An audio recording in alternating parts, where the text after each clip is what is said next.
네, 안산 와동중학교 우리 학생 여러분 안녕하세요. 저는 사회적 경제개발연구소의 연구원으로 재직하고 있는 유승현 연구원입니다. 네, 만나서 반갑습니다. 지금 학교가 아니고 집에서 수업을 듣고 계시는 우리 학생 여러분들, 아, 정말 수고 많으시다는 얘기를 좀 먼저 드리고 싶고요. 이 어려운 환경에서도 항상 공부하기 위해서 애쓰시는 우리 중학생 여러분들 항상 응원합니다. 자, 우리가 뭐 평소에 여러분들 공부 열심히 하시니까 뭐 영수 뭐 이런 거 너무 어렵잖아요. 과학도 너무 어렵고 이 시간은 우리가 좀 편하게 이 사회복지라는 주제를 가지고 이런저런 얘기들을 해볼 거예요. 그래서 편안하게 생각하시고 저 또한 편안하게 생각하면서 여러분들과 소통하면서 한번 수업을 진행해 볼 거니까요. 이 시간은 릴렉스한 상태에서 함께 수업했으면 좋겠습니다. 자, 수업의 주제는 사회복지란 무엇인가에 대해서 우리가 함께 이야기를 나눠볼 겁니다. 자, 먼저, 자, 여러분들 김계란 씨 아시나요? 요새 뭐 가짜 사나이 때문에 아주 이슈가 되고 있죠. 자, 김계란 씨와 한번 목차를 한번 확보해 봅시다. 첫 번째로 우리가 에필로그를 보고요. 그 다음에는 우리 여러 가지 사회복지 관련된 퀴즈들을 한번 진행해 보고, 그 다음에는 사례를 한번 살펴볼 겁니다. 사례. 그 다음에 사회복지의 기원, 역사에 대해서 우리가 한번 쭉 주요한 사건들을 보고요. 그 다음에는 빈곤 포르노그라피라는 용어가 있습니다. 이것이 과연 무엇일지 그것도 한번 생각해 보고요. 그 다음에 우리의 가장 중요한 수업의 목표라고 할 수 있습니다. 나의 사회복지 문장을 만드는 것입니다. 사회복지란 무엇이다. 우리가 나만의 이 문장을 쓸 수 있다면 저는 이 수업은 성공한 수업이다 라고 얘기할 수 있겠습니다. 자, 이번 시간에는 우리가 사회복지 안에 풍덩 빠진다 라는 생각은 하지 마시고 한번 맛보기로 우리가 이 사회복지가 무엇이냐 한번 맛보기 단계까지만 우리가 한다 라고 부담을 덜고 한번 시작해 보도록 하겠습니다. 먼저 한번 생각해 봅시다. 여러분 사회복지가 무엇입니까? 사회복지. 여러분들 많이 들어보시지 않았나요? 우리가 길 지나다 보면 뭐 사회복지관 같은 것도 봤던 것 같고, 가끔 사회복지사가 봉사하고 있는 모습들 우리가 봤던 것 같기도 하고, 무엇일까? Who are you? 생각해 봅시다. 자, 먼저 우리가 몸에 힘을 쭉 빼고, 자, 편안하게 한번 생각해 봅시다. 이 사회복지가 무엇일까? 먼저 의식의 흐름대로 한번 가볼까요? 복지라는 단어 딱 떠올리면 무엇이 떠오르나요? 어려운 사람들을 도와준다. 또는 착한 사람들이 하는 일이다. 뭐 이런 생각들이 막 들죠. 자, 어려운 사람들을 도와주는 거, 또는 착한 사람들이 하는 거, 또는 사람들에게 봉사하는 거, 아낌없이 주는 거, 뭐 이런 것들. 자, 그렇다면은 이런 결론이 나올 수도 있어요. 사회복지사라는 직업은 돈을 벌면서 동시에 봉사를 하는 사람들인가? 봉사를 돈 벌면서 하는 사람들인가? 라는 생각들을 가질 수가 있습니다.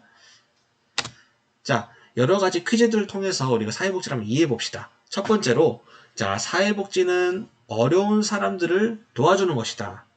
자, O인가요? X인가요? 사회복지는 어려운 사람들, 이 사회에서 어려움을 겪고 있는 사람들을 도와주는 것이다. 정답은 O입니다. 네, 정답입니다. 자, 어려운 사람들 도와주는 것 맞습니다. 자, 그렇다면 질문을 조금 더 심화 단계로 가겠습니다. 자, 어려운 사람들을 위해서 그럼 사회복지사가 있다면 사회복지사는 어려운 사람들을 위해 봉사하는 사람이다. 자, 봉사하는 사람이다라는 이야기가 붙습니다. 그렇다면 O인가요? X인가요? 정답은 X입니다. X. 자, 왜 X냐? 자, 봉사하는 사람이다라는 표현을 썼습니다. 우리가 봉사가 무엇인지부터 한번 알아봅시다. 봉사, 사전적 의미는 국가나 사회 또는 남을 위해서 자신을 돌보지 아니하고 힘을 바쳐서 애쓴다 라는 의미를 가지고 있습니다. 핵심은 내 자신을 돌보지 않는다는 것이죠. 하지만 이렇게 이해하면 잘못된 이해가 되게 됩니다. 그래서 우리가 사회복지사라는 이 직업을 이해할 때는 이 사람들은 전문적인 사회복지 지식을 가지고 봉사하는 마음으로 휴먼 서비스를 전달하는 전문가다. 사회복지사도 마찬가지로 여러 직업들과 비슷하게 자격증을 전문 자격증을 따야지만 사회복지사 일을 할 수가 있는 것입니다. 그래서 사회복지사는 단순히 봉사하는 사람이 아니고 봉사하는 마음을 가지고 휴먼 서비스를 전달하는 비상한 전문가다라고 생각하시면 되겠습니다. 그래서 사회복지사도 세상의 여러 직업들 중에 하나일 뿐이다. 하나이다. 직업 중에 하나이다. 라고 생각하시면 될 거예요. 자, 다음으로 조금 심화 단계로 갑니다. 사회복지는 소득 활동을 하는 어른이 되었을 때부터 누리게 된다. 자, 사회복지. 그렇다면은 이렇게 생각해 보면 되겠죠. 지금 여러분들 나이대에서 여러분들이 사회복지를 겪고 있는지, 경험하고 있는지를 생각해 보면 되겠습니다. 어떠세요? 사회복지를 경험하고 계신 것 같으신지, 체감하고 계시는지. 자, 정답은 X입니다. X. 자, 여러분들도 사회복지를 경험하고 있다는 말이 되겠죠. 자, 먼저 교육복지가 있습니다. 저소득층 청소년들을 위한 교육 지원 등이 이루어지는데 이런 것들이 무엇이다? 교육복지이다. 그리고 여러분들 학교에 나오게 되면 학교 사회복지사님 계시죠? 그래서 사회복지사님이 업무를 하시고 여러분들을 위해서 상담도 해주시고 여러 가지 사회복지 관련된 업무들을 하십니다. 이런 것들도 우리가 복지를 경험하고 있다라고 할 수 있는 것들이고 여러분 코로나 상황에서 긴급 재난지원금 우리가 가정마다 받았잖아요. 그런 것들도 우리에게 영향을 줍니다. 또 우리가 길거리를 지나다 보면 지역사회에 있는 우리 청소년 복지시설이라든지 상담센터라든지 우리가 많이 이용하지 않지만 이용하고 있을지도 모르지만 이런 것들이 많이 있다. 우리가 청소년이라면 자유롭게 이용할 수 있는 시설들이 있다라는 것들을 우리가 기억해 두면 좋겠습니다. 그리고 가출 청소년이라든지 학교 밖 청소년들에 대한 지원도 이 센터를 통해서 이루어지고 있다. 그래서 우리가 이 지역사회 안에서 누릴 수 있는 사회복지 시설과 인프라들이 많이 갖추어져 있다라고 생각하시면 되겠습니다. 자, 다음은 어른이 돼서 우리가 소득 활동을 할 때, 우리가 회사에 취직을 할 때 의무적으로 가입해야 하는 보험제도가 총 2가지다라는 이야기입니다. 자, 맞나요? 이건 조금 어려울 수 있어요. 여러분들 입장에서는. 자, 우리나라에서 사회보험을 얘기할 때 몇 가지로 얘기하냐? 이것에 대한 질문입니다. 자, 아까 2가지라고 했죠? 정답은 X입니다. X. 자, 우리나라의 사회보험 제도는 4가지를 얘기합니다. 4대 보험이라고 얘기하죠. 그래서 대한민국의 4대 보험에 대해서 한번 보도록 하겠습니다. 자, 첫 번째로 건강보험입니다. 건강보험. 자, 건강보험. 느낌이 딱 건강에 신경을 써줄 것 같죠? 그래서 우리가 갑자기 일하다가 아플 수가 있어요. 그럴 때 이 비싼 병원비에 대해서 도와주는 겁니다. 네. 우리가 의료 서비스를 받는 데 있어서 우리가 재원으로 이 돈이 없어서 뭐 이렇게 의료 서비스를 못 받는다든지 이런 일들이 없도록 이런 것들을 이제 도와주는 것이 건강보험이다. 2번째로 고용보험. 자, 고용에 대해서 신경 써주는 겁니다. 우리 갑자기 일을 하다가 일을 못하게 될 수가 있잖아요. 실직을 할 수가 있잖아요. 이럴 때 도와준다 라고 생각하시면 되겠습니다. 자, 3번째로는 이제 국민연금이다. 국민연금. 국민연금은 우리가 만 60세부터 받을 수가 있는데요. 주소득자, 그러니까 우리 가정 안에서 생각해 본다면 우리 부모님들이 되겠죠. 부모님들이 만약에 뭐 아프시거나 또는 갑자기 돌아가시거나 뭐 이럴 수 있어요. 또 사고가 있을 수도 있고, 그래서 더 이상 항상 소득을 이제 가져오셨던 분이 더 이상 소득자의 역할을 못하게 됐을 때, 이럴 때 도와주는 또 사회보험이 국민연금이 있다라고 생각하시면 되겠습니다. 자, 마지막으로 네 번째는 산재보험, 산재보험. 우리가 산업재해를 줄여서 산재라고 얘기를 하죠. 그래서 산업재해란 무엇인가요? 우리가 일을 하다가 다칠 수 있다는 것입니다. 다칠 수 있다는 거예요. 그러면은 이런 것들을 또 도와준다. 그래서 산재보험까지 있다. 그래서 제가 이 사회복지를 공부할 때 이 네 가지가 너무 안 이어지는 거예요. 이게 상당히 중요한 사대보험인데도 불구하고, 그래서 저는 외울 때 이렇게 외웠습니다. 자, 화산재는 국민 건강에 안 좋다고요. 어이없죠? 하지만 저는 공부할 때 이렇게 했기 때문에 여러분들한테도 한번 소개를 한번 해드립니다. 자, 화산재는 국민 건강에 안 좋다고요. 자, 네 가지 다 들어있죠? 화산재, 산재보험, 국민연금, 건강보험, 안 좋다 고용보험 다 들어있습니다. 이거 기억해 두시면 여러분들 나중에 큰 도움이 되실 거예요. 네, 기억해 두세요. 자, 나는 어떤가요? 우리 반에서 좀 잘생기고 예쁜 쪽에 속하시는지, 네, 궁금합니다. 보통 이런 질문하면은 다 아니라고들 하죠. 너무도 우리 겸손하기 때문에 우리들은. 자, 딴 건 모르겠고 옆에 있는 친구보단 내가 낫다. 이런 질문은 훨씬 좀 편해요. 이런 질문은 우리가 쉽게 내가 너보다는 낫지. 아무리 내가 뭐 그렇다고 해도 이런 얘기들 많이 하죠. 네. 잠깐 농담 삼아 지나가는 말이었고요. 자, 다음으로 다시 돌아가서, 자, 이번에 생각해 봅시다. 삼성회장이면은 어마어마한 부자겠죠. 돈이 진짜 많을 거예요. 자, 내 친구가 삼성회장 아들이에요. 근데 얘네 집이 우리 집보다 보험료를 많이 낼까요? 적게 낼까요? 이것에 대한 질문입니다. 자, 어떤가요? 자, 이 보험료라는 것은 우리가 아까 앞서 얘기했던 4대 보험을 생각해 보면 되겠죠? 이 사회보험료를 더 많이 낼까요? 적게 낼까요? 한번 생각해 봅시다. 왠지 우리랑 비슷하게 내면은, 똑같이 내면은 뭔가 억울한 느낌도 드는 것 같아요. 자, 그러나, 자, 정답이다. 그래서 우리는 월 소득의 7%에서 10%를 보험료로 내는데요. 예를 들어서 우리가 월에 뭐 200만 원을 번다고 칩시다. 그러면은 계산해 보면 어떻게 되나요? 14만 원에서 20만 원이죠. 그 정도를 우리가 월 소득에서 보험료를 낸다는 거예요. 네. 되게 많은 비율을 차지하는 것 같다는 느낌이 들기도 하죠. 네. 계산하는데 좀 어려웠어요. 제가 이래봬도 문과 계열이기 때문에 숫자에 약합니다. 숫자에. 수학에 약합니다. 네, 이해해주세요. 우리 수포자님들 계시면 제가 큰 공감대를 가지고 있습니다. 네. 자, 또 다르게 생각해 봅시다. 삼성 회장 아들, 내 친구 삼성 회장 아들인데, 이 친구는 우리 먹는 급식 있잖아요. 학교에서 먹는 급식. 돈을 내고 먹을까요? 아니면 돈을 안 내고 먹을까요? 자, 어떤가요?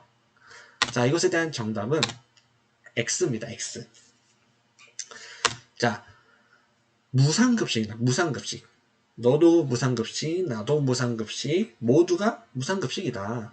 대부분의 우리나라의 초등학교, 중학교는 무상급식을 이제 실시하고 있어요. 그래서 무상급식은 모두에게 평등하게 똑같이 이제 적용이 된다. 삼성 회장이든 그냥 보통 우리 같은 사람들이든 다 똑같다 라고 생각하시면 되겠습니다.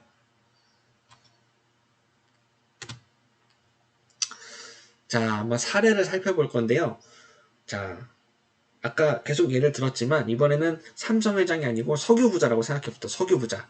내 옆에 앉아있는 친구, 조금 친한 친구인데 석유부자예요. 석유부자. 그래서 여기 나와 있는 이 친구, 이 PPT 속에 있는 사진 속에 있는 이 친구도 실제로 석유부자 아들인데요. 생일 파티에 메시나 호날두 초대한대요. 웃기죠? 네, 초대해가지고 뭐 같이 놀기도 하고 한다는데, 그리고 저 차도 뭐 생일 선물인가 뭘로 받았다고 들었어요. 운전을 할 나이는 아닐 것 같은데, 네, 관상용으로 두는 것인지 잘 모르겠습니다. 자, 이렇게 어마어마한 부자예요. 근데 한국으로 와서 우리 여기 안산 와동중학교에 전학으로 온 거예요. 그래서 나랑 친구가 됐어. 얘기를 나누는 거예요. 자, 야, 무상급식을 하는 거 불합리하지 않냐? 부자는 돈 내고 밥 사 먹어야 되는 거 아니냐? 얘기할 수 있죠? 그죠? 돈이 너무 많으니까. 근데 얘가 뭐라고 할까요? 야, 왜 차별 없이 서울대에서 똑같은 등록금 내냐? 그거 한번 생각해봐. 등록금도 똑같이 내면 밥도 같이 무상으로 먹는 게 당연한 거 아니냐? 평등하게 해야지. 그런 겁니다. 또 다른 얘기도 할 수 있겠죠. 뭐, 야, 너랑 나랑 같은 학교도 아니고, 같은 교육 받고, 그런데, 왜 급식은 우리가 돈 내고 먹어야 돼? 라고 얘기할 수 있는 거예요. 그러면 그렇게 얘기할 수 있다고 생각해 봅시다. 자, 그럼 다르게 한번 생각해 볼게요. 자, 이 친구가 이번에 반박을 합니다. 자, 우리 집이 의료보험료 제일 많이 낸다. 건강보험료 우리가 진짜 많이 낸다. 그러면은 제일 먼저 진료받아야 되는 거 아니냐. 우리가 아까 배웠듯이 이 월 소득에 비례해서 보험료를 내기 때문에 보험료를 많이 내겠죠. 석유부자니까. 그러면은 먼저 진료받아야 되는 거 아니냐. 이렇게 얘기합니다. 그럼 우리가 뭐라고 해야 됩니까? 일단 이런 친구는 손절각이죠.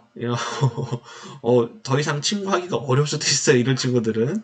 자, 여러분 손절이라는 단어는 비속어가 아닙니다. 네, 손해를 뭐 자른다라는 뜻의 한자어니까 오해하지 마시고요. 자, 야, 그러면 우리는 보험료 반절만 내니까 너보다 반절만 내니까 감기약 10일치 받을 거 5일치만 받냐? 그럼 얘기할 수 있겠죠? 네.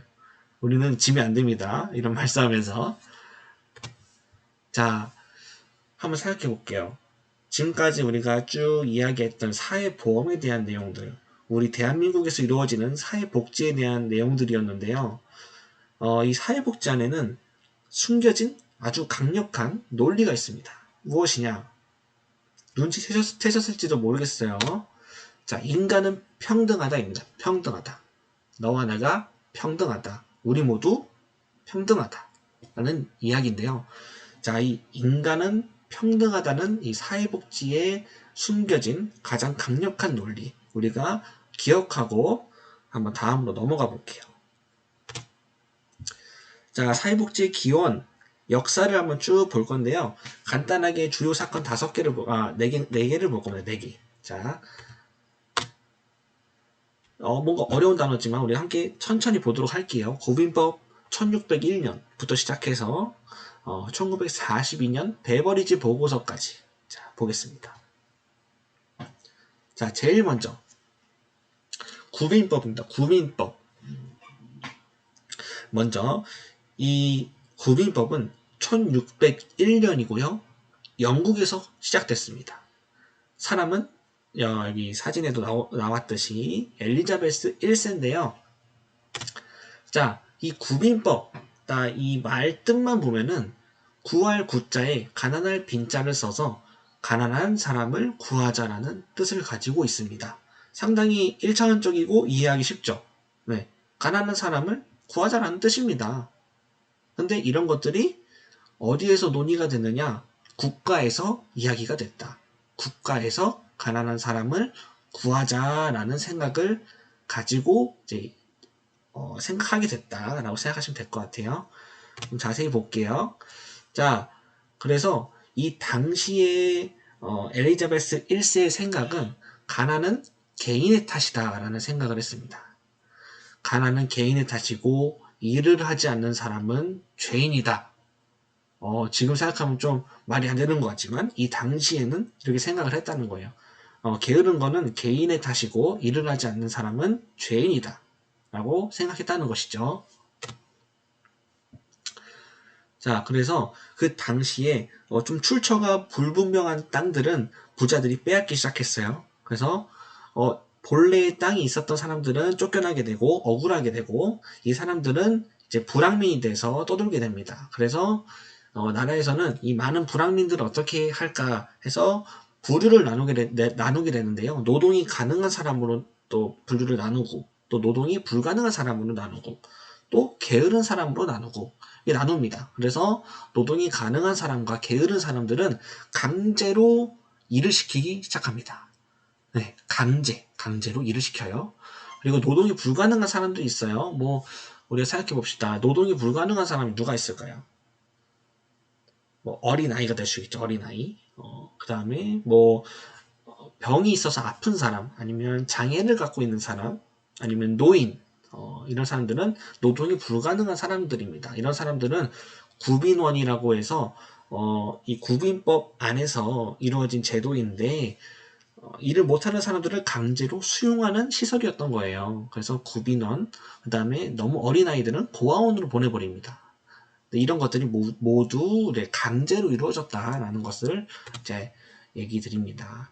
그래서 이 구빈법이 사실은 되게 이 체감상 되게 안 좋은 제도라는 생각이 들기도 하지만 이 당시에는 종교가 아닌 국가가 처음으로 어려운 사람들을 구하기 시작했던 아주 역사적인 사건이었다는 것이에요. 그래서 종교가 아니고 그전에는 종교가 사람들을 많이 구해주고 도와주고 어려운 사람들을 구해줬는데 이것을 역할을 국가가 하기 시작했다. 그리고 이 구빈법이 물론 이런 의의가 있지만 부작용으로서 우리가 느꼈듯이 평등을 인정하지 않고 무엇이든 강제로 이루어지고 사회의 책임을 인정하지 않고 이런 부작용들, 단점들 있었다. 기억해 두시면 되겠습니다. 자, 그 다음으로 넘어가서 1883년에 세계 최초의 사회보험 등장하게 됩니다. 독일에서 시작됐고요. 사람은 비스마르크 기억해 두시면 되겠습니다. 비스마르크, 독일, 1883년. 그래서 이 사람이 한 일은 세계 최초로 사회보험을 이제 만들기 시작했어요. 그래서 우리가 아까 배웠던 4가지 있었죠. 그 4가지 우리나라에서 이루어지는 4대 보험 중에서도 건강보험, 산재보험, 국민연금을 1883년, 4년, 9년에 이제 최초로 이제 만들게 됩니다. 그래서 최초라는 것에 상당한 의미가 있다라고 생각하시면 되겠습니다. 이 당시에 이 비스마르크의 생각은 노동자의 권리를 보장을 해줘야 된다고 생각을 했어요. 이 당시에 좀 나라가 어려운 상황에서 이 노동자들이 권리를 보장해주지 않는다면 혁명을 일으켜서 국가에 어떤 위협을 가할 수가 있다는 생각을 이 비스마르크는 그 당시에 했습니다. 그래서 어떻게 보면은 노동자의 권리를 보장해 주자라는 생각은 이 노동자들에 대한 두려움, 이들이 혁명을 일으키지 않을까, 이 국가에 큰 위기가 닥치지 않을까, 이들로 인해서 뭐 이런 두려움에서 시작했다고 생각해도 되겠습니다. 자, 그 다음에 이 비스마르크의 세계 최초의 사회보험 이후에 1919년으로 오면요, 바이마르 공화국 복지 정책이 등장하게 됩니다. 자, 나라는 바이마르 공화국이고요. 여러분, 이 바이마르 공화국이라는 나라를 들어보신 적이 있나요? 없으시죠? 그죠? 이 바이마르 공화국은요, 바로 독일을 얘기하는 거예요. 독일의 비공식적인 지명이었는데요. 1919년부터 33년까지 잠깐 독일이 바이마르 공화국이라고 불릴 때가 있었어요. 그래서 1차 세계대전 이후에 독일이 패전한 다음에 이제 혁명이 일어나고 그 다음에 이제 공화국을 만들게 되는데요. 1919년부터 33년까지는 바이마르 공화국이라고 불렸어요. 그래서 이 바이마르 공화국에서 복지 정책을 이제 펼치는데 세계 최초의 복지국가가 어디냐 하면은 우리는 바이마르 공화국을 얘기합니다. 세계 최초의 복지국가를 선포한 나라가 바로 바이마르 공화국이다 라고 생각하시면 되겠습니다. 왜 그렇게 불리냐면 헌법에서 이 국민들의 사회권을 최초로 규정한 것이 바로 이 바이마르 공화국이에요. 그래서 바이마르 공화국의 바이마르 헌법을 우리는 상당히 중요하게 사회복지에서 이야기합니다. 그래서 근대 헌법 사상 처음으로 소유권에 대한 사회성, 재산권 행사의 공공성, 인간다운 생활을 보장하는 생존권 보장했다. 그래서 이 국민들의 권리를 보장해 주는 것이 최초로 헌법에 적히기 시작했다는 거예요. 헌법에. 그래서 이런 것들 기억해 두시면 좋겠습니다. 자, 마지막으로 이제 베버리지 보고서가 등장하게 됩니다. 1942년 영국에서 윌리엄 베버리지, 되게 외우기 쉽죠? 그죠? 윌리엄 베버리지 보고서 똑같습니다. 이름 따와서 보고서라고 한 거예요. 자, 이 사람은 이 당시 이제 베버리지 보고서를 관통하는 한 가지의 이제 명칭이 요람에서 무덤까지라는 이야기를 이제 많이 합니다. 네, 그래서 이 요람에서 무덤까지. 요람은 무엇인가요? 우리 아기가 태어나면 옛날에는 이런 바구니 같은 거기다가 이렇게 놓고 돌보고 했잖아요. 그래서 그런 것도 요람이라 하는데, 그래서 아기 때부터 무덤에 가기까지, 사람이 죽어서 무덤에 가기까지, 태어난 순간부터 죽는 순간까지 이 사람의 권리를 보장해 준다 라는 이야기를 담고 있는 것입니다. 베버리지 보고서입니다. 그래서 의의는 세계 2차 세계대전, 제2차 세계대전 후에 영국이 가야 할 복지국가의 토대가 됐는데요. 이 베버리지 보고서는 현재 우리가 알고 있는 모든 국가의 사회보험 제도에 큰 영향을 줍니다. 가장 큰 영향을 줬다고 해도 과언이 아니고요. 그래서 우리는 이 사회복지를 얘기할 때 이 사회보험제도, 현대 사회보험 제도에 가장 큰 영향을 준 것은 베버리지 보고서다라는 이야기를 많이 합니다. 이 당시에 이제 건강보험이라든지 실업보험, 연금 등 모든 국민을 대상으로 하는 제도를 정비하는 것을 주 내용으로 했습니다. 여기서 가장 중요한 단어가 무엇일까요? 건강보험, 실업보험, 연금 등 모든 국민 대상으로 하는, 여기서 가장 중요한 단어는 모든 국민이라는 것이죠. 모든 국민. 그죠? 모든 국민을 대상으로 했다라는 것이 상당히 중요합니다. 우리가 맨 처음에 복지 역사를 볼 때 구빈법부터 봤잖아요. 구빈법에서는 우리가 국민을 일할 수 있는 사람, 일할 수 없는 사람, 게으른 사람 이렇게 구분을 했지만 구분을 해서 강제 노역을 시키고 했지만 이제 시대가 지나고 1942년에 베버리지 보고서가 등장하자 이제 대상이 모든 국민을 대상으로 권리를 보장해 준다 라는 의미로 이제 바뀌었다라는 것을 우리가 볼 수 있습니다. 그래서 방금 말씀드렸듯이 이제 세월이 지나면서 우리가 이제 복지 역사를 볼 때 불쌍한 사람을 구하자라는 의미가 모든 사람의 권리를 보장해 주자라는 의미로 바뀌는 것을 우리가 볼 수 있었어요. 그죠? 처음에 우리 구빈법을 생각해 보면은 불쌍한 사람들을 구하자, 어려운 사람들을 구하자, 가난한 사람들을 구하자. 그래서 구제를 강조했습니다. 구하는 것, 어려운 사람을 구하는 것을 강조했다. 사회복지가. 근데 평등을 강조하는 것으로 바뀌었다라고 이야기를 이제 이해하시면 되겠습니다. 네, 불쌍한 사람에서 모든 사람, 구제에서 평등. 자, 그럼 우리가 사회복지 역사를 한번 살펴봤고요. 이제 이번에는 빈곤 포르노그라피라는 것에 대해서 한번 이해해 보도록 하겠습니다. 빈곤 포르노그라피, 무엇이냐 하면요, 가난을 아주 자극적으로 연출하는 거예요. 자극적으로. 그래서 가난한 사람들의 모습을 카메라로 찍는데 소품처럼 이들을 사용한다는 것이죠. 자극적인 편집으로 보는 사람으로 하여금 감정을 유도해요. 그래서 되게 자극적이다라는 의미로 포르노라는 이제 글자를 붙여서 빈곤 포르노라고 이야기를 합니다. 빈곤한 모습을 자극적으로 보여준다는 것이죠. 그래서 동정심을 자극해서 후원을 이끌어내는 것이 목적입니다. 네. 그래서 여러분들 TV에서 많이 봤을 것 같은데, 이런 것도 많이 볼 수 있죠. 뭐 여러 단체들 있잖아요. 월드비전이라든지 TV로 보면은 나옵니다. 그래서 아프리카의 어려운 아이들 막 말라가지고 뭐 갈비뼈가 앙상하게 드러나 있고 막 파리가 막 얼굴에 앉는데도 이걸 치우지 못하고 힘이 너무 없어가지고 힘들어하고 영양실조에 걸리고 이런 불쌍한 아이들을 막 보여주잖아요. 보여주면서 여러분들의 단돈 월 3만 원, 뭐 얼마면 이 아이를 구할 수 있습니다. 얼마만 내시면 몇천 원이 이 아이의 한 달 뭐 식량비로 쓸 수 있습니다. 기부하세요 라고 얘기하잖아요. 네. 그래서 이런 것들을 우리가 보면은 어떤 생각이 드나요? 이 아이에 대해서 어떤 생각이 드나요, 여러분?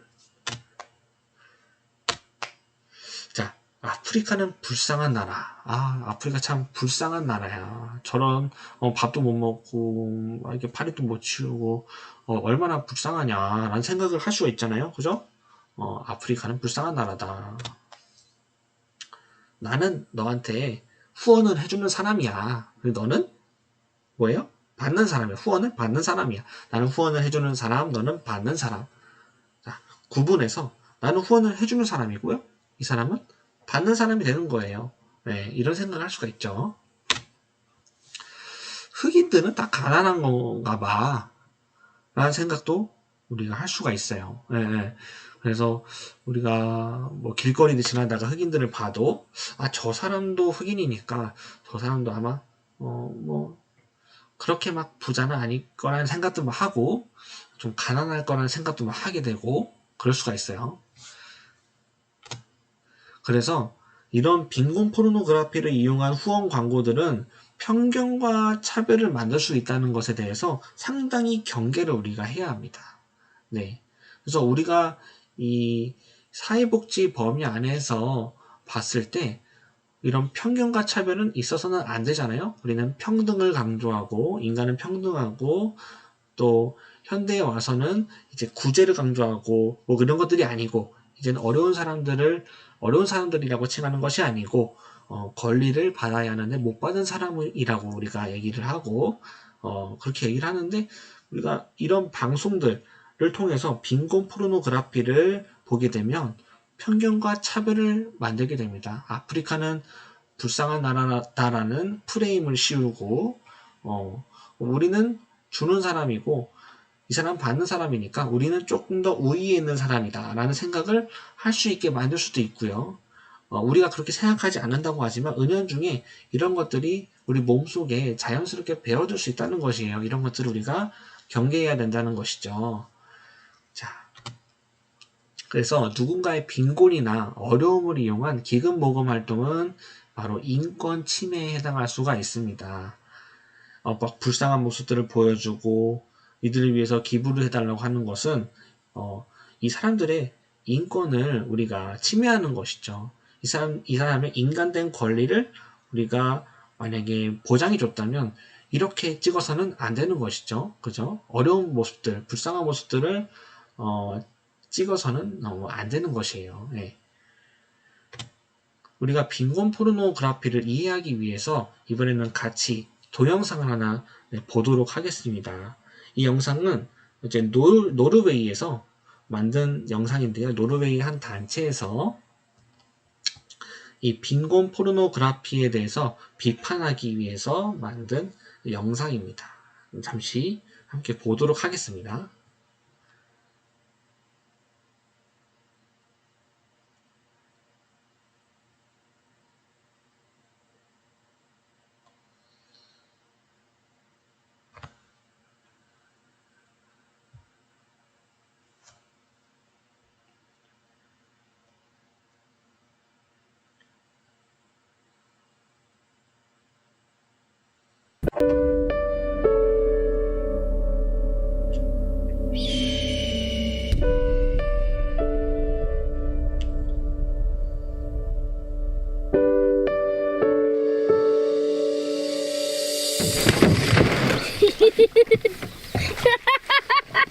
Kurt!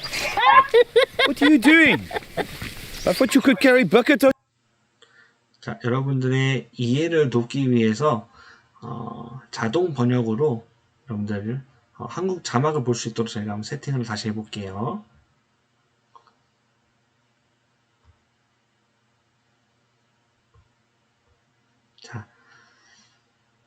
정식 한국 자막이 없기 때문에 자동 번역이고 조금은 어색할 수 있는 한국말이 나올 거예요. 하지만 이해하시는 데는 지장이 없을 거다라는 얘기를 먼저 드립니다. 다시 한번 보도록 할게요. In your head. You can't tell me that wasn't funny.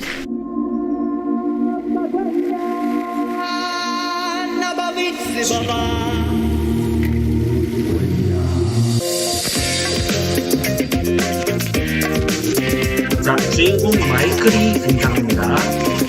로건 배우라고 나왔죠?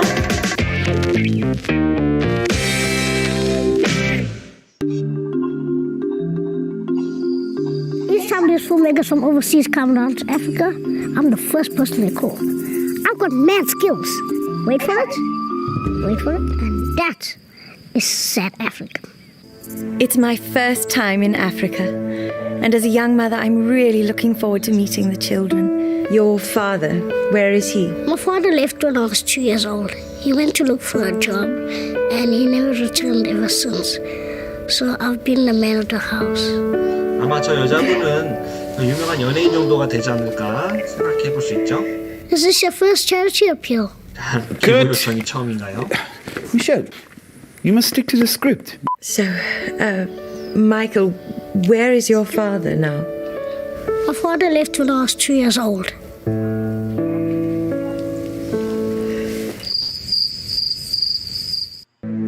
The gifts we bring don't mean anything to us, but their faces light up like nothing I've ever seen before. Michael, do you have Danishes in Africa? No, I've got a surprise for you. thank you. You're welcome. Tastes like shit. Celebrities always give me these crappy presents. They have so little, yet they smile.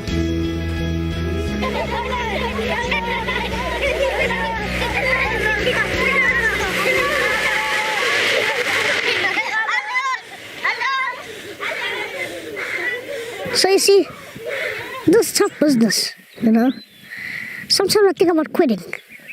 But then again, it's for a good cause.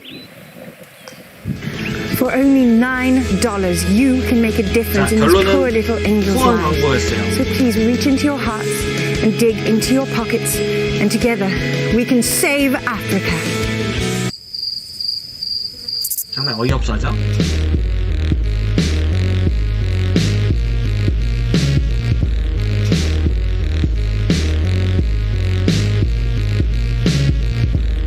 당신의 진부한 표현을 기부하라고 이야기합니다. 노르웨이에서 만들었던 이 빈곤 포르노그래피에 대한 비판 영상이었습니다. 자, 어떤 생각들이 드시나요? 자, 여기서 나오는 이 영상에 나오는 아이가 분명히 우리는 인간은 평등하다고 얘기를 계속 해왔는데 평등한 모습이었나요? 이들을 우리가 불쌍한 사람으로 연출하고 찍었다는 것이죠. 우리가 그들을 우리보다 낮게 보면서 뭔가 도와줘야 하는 대상으로 보게 되고 동정의 대상으로 보게 되고 이 사람을 우리가 불쌍하게 생각해서 후원을 해줘야 돼 라는 생각을 하게 만드는 것이 빈곤 포르노그래피라는 것이죠. 이러한 후원 광고는 잘못된 후원 광고예요. 네, 이런 것들을 이제 이야기해주는 영상이 되겠습니다.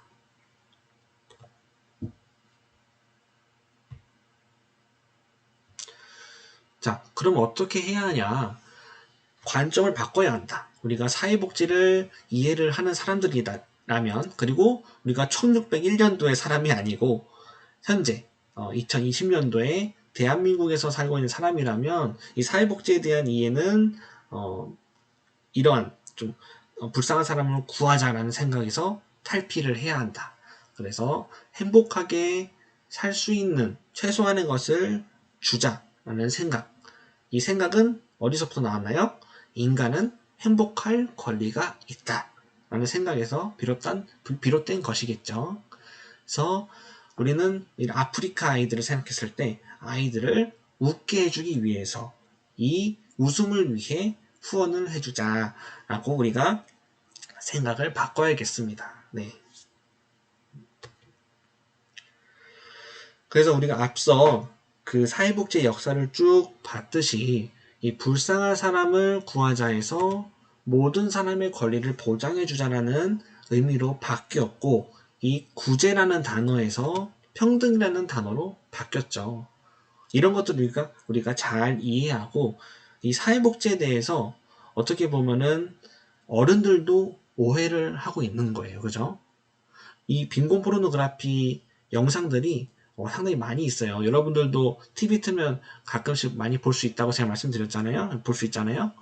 네. 그래서 아직도 이런 것들이 이루어지고 있고 이런 것들은 사회복지에 대한 완벽한 올바른 이해가 부족해서 이제 일어나는 일이다라고 생각하시면 될 것 같아요. 네. 그래서 여러분들 어른들도 이렇게 실수를 하는데 그죠? 우리 중학생 여러분들이 이런 것들을 잘 이해하고 있다면 얼마나 이 어른들 입장에서는 이 빈곤 포르노그래피를 찍는 어른들 입장에서는 되게 좀 부끄러운 일이 될 수 있겠죠. 우리들이 이런 것들을 잘 이해하고 만약에 여러분들이 어른이 돼서 이런 것들을 좀 영향력을 펼칠 수 있는 사람이 된다면 이런 것들을 잘 이해시켜주는 사람들이 됐으면 좋겠어요. 네. 그런 기반이 우리 안산 와동중학교 학생 여러분들이 됐으면 또 좋겠습니다. 자, 그래서 사회복지를 정의할 때 여러 가지 들어가야 할 필수적인 요소 단어들이 있습니다. 그래서 사회복지란 모든 사람의 최소한의 행복한 삶을 보장해주기 위한 평등한 권리이다. 그래서 사회복지란 모든 사람의 최소한의 행복한 삶을 보장해주기 위한 평등한 권리이다. 라고 정의를 내릴 수가 있을 것 같습니다. 자, 이 정의는 책에 나와 있는 정의고 또 제가 적은 정의니까요. 이번에는 여러분들이 한번 해봅시다. 자, 먼저 생각해야 될 것은 이 모든 사람은 왜 우리가 모든 사람이라고 이야기하냐? 우리 모두는 언제나 복지 대상이 될 수 있다는 생각을 해야 한다는 것이죠.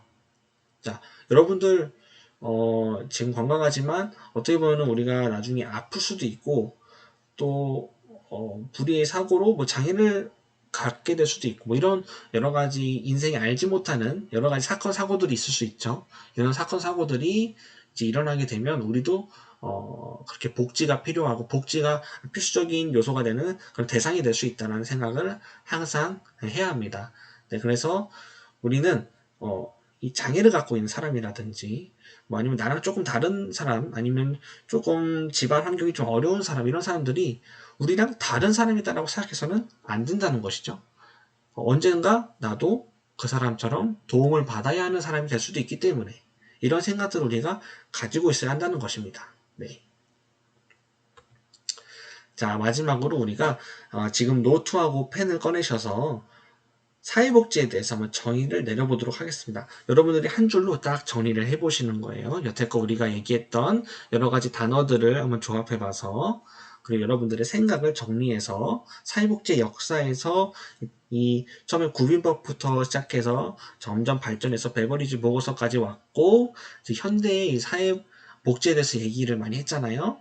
그리고 빈곤 포르노그래피까지 봤어요.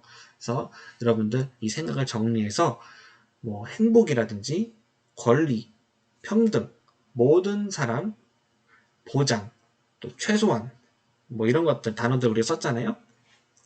잘 조합해서 이 사회복지란 무엇인지 한번 정의를 내려보시기 바랍니다. 여러분들이 이 정의를 한 줄로 내릴 수만 있다면 이 수업은 정말 성공한 수업이 아닐까 싶고요. 여러분들 이 사회복지에 대해서 항상 관심을 가지시고 살아가시기를 제가 사회적 경제개발 연구소의 연구원으로서 여러분들께 부탁드립니다. 그리고 이 사회복지는 여러분들에게 언제나 가까이 있고 여러분들에게 언제 어디서든 도움을 줄 수 있는 우리와 가까운 존재에 있다라고 생각해 주시면 좋겠습니다. 네, 긴 시간이었는데요. 또 여러분들 집중해서 들어주셨을 거라 믿고 이 코로나 사태가 더 빨리 끝났으면 좋겠습니다. 빨리 끝나서 우리 중학생 여러분들 학교로 다시 나오셔서 우리 선생님들도 만나고 만나는 데 있어서 좀 지장이 좀 덜했으면 좋겠어요. 이제 뭐 가끔 나왔다가 또 집에 있다가 가끔 나왔다 이런 거 말고, 그죠? 학교라는 것은 참 우리가 공부도 할 수 있지만 우리 선생님과 소통하고 뭐 친구들도 만나고 하면서 배울 수 있는 것들 참 많이 있는데 참 아쉬운 것 같아요. 여러분들 항상 건강 유념하시고 우리가 공부하는 데 있어서 건강 참 중요하죠. 네. 항상 건강하시고 또 행복하시기를 바랍니다. 네, 함께 공부해 주셔서 감사합니다.